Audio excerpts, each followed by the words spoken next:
Every week, we want to help you know your rights. And today, Catherine Stone from Barbas Law is discussing what happens if you cannot go back to work because of your work-related injury. Catherine, how are you? Good, how are you? I am well. Welcome back. So I know this is a land that is very confusing for many, but that's why people call you. Right, yes.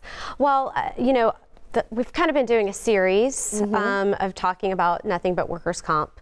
Even though I've switched back and forth from personal injury to Social Security sometimes, workers' comp is obviously very complex and has a lot of different facets to it. So kind of continuing on the trend of what happens in each stage of the case.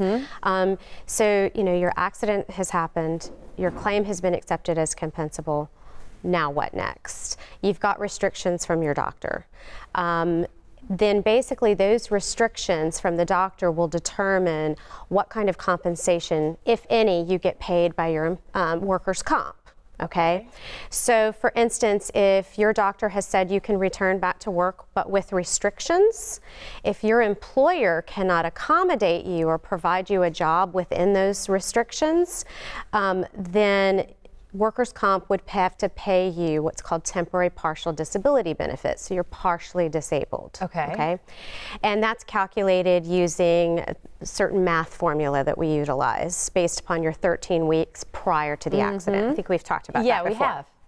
So the other alternative, though, is let's say your doctor says you can't return to work at all. Your injuries are so severe that temporarily, while you undergo physical therapy or while you take medicine or whatever the treatment plan may be, he or she wants you just off work temporarily but totally off work.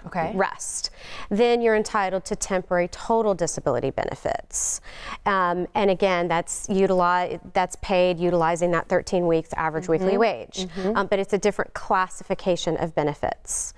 Now those benefits will continue to go until all of your doctors have placed you at maximum medical improvement, which when I say all of your doctors, you could have multiple specialties, you could have multiple injuries.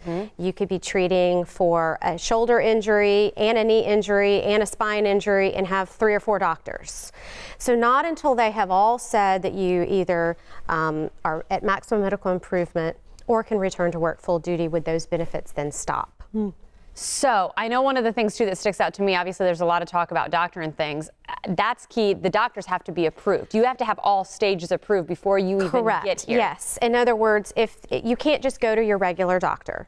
You can't go to whomever you decide to go to. You have to go to a doctor that has been authorized and approved by workers' comp.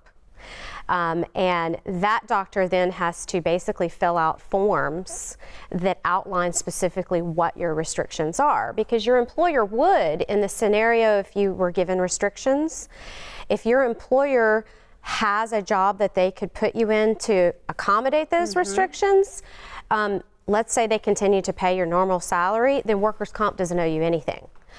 But let's say they put you in a job, less hours, less money, which they can do. A lot of times people will call up and say, my employer, they cut my pay in half and they cut my hours in half and I'm sitting here shredding paper. Yeah. They're allowed to do that.